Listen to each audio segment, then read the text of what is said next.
Everyone keeps blaming volatility in the coffee market. The prices, the currencies, the geopolitics, the climate change, the supply chain. But here's the uncomfortable truth. This volatility is actually not hurting the businesses. What is hurting the businesses is the bad business model. Let's talk coffee economics.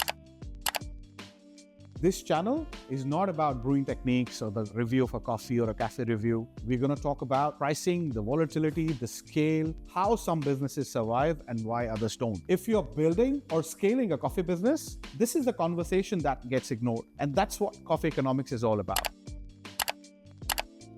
So over the last few years, we've seen extreme volatility in the coffee market. The Arabica prices, the Robusta prices, the freight challenges, the currency exchanges, it has been there forever. What is different is how unprepared we are. But what does the market do? The blame game, the short-term fixes, and panic. If a green coffee price swing of 10 to 15% or even more can wipe off your market in a short term, then you never build the business model right.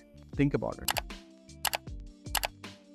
So volatility is not an exception, it's the baseline. The coffee prices are exposed to so many factors, whether it's climate change, whether it's geopolitics, whether it's currency, supply chain, they all contribute, or coffee prices are exposed to the factors like these, which make a significant impact at the prices of the coffee that is being delivered. If your pricing assumes stable input cost, if your contracts are assuming predictability in the prices and your customers are not able to absorb the changes in the prices, then there is something fragile in the business model. I see a lot of cafe chains pricing without logic, without any structure. I see a lot of roasters getting into long-term lock of the price without any hedging logic just to beat the fierce competition. It's not helping the business. I've also seen a lot of brands offering consistency and committing to large-scale continuity without building the supply chain, without building the systems that it requires. And when prices move, everyone starts calling it a crisis. This is actually not a coffee volatility or coffee pricing problem. This is a financial literacy problem. Here's the most interesting part. The businesses that grow and thrive in this process are the ones who have the best structures. They may not have the most exotic coffee, but they offer continuity and consistency to their audience. So what do these businesses do?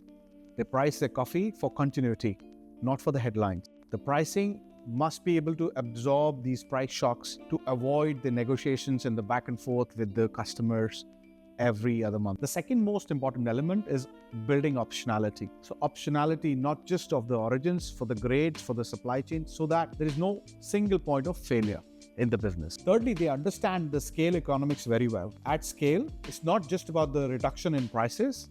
The overall risk in the business reduces significantly. At a smaller scale, it's only existential.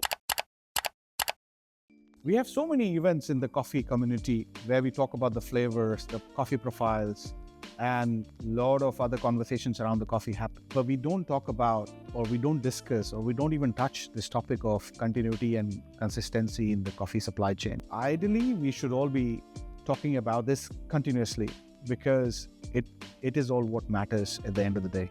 So if you're growing a coffee business or are planning to grow your coffee business, this is the most important question for you. It doesn't matter how good or exotic coffee that you offer.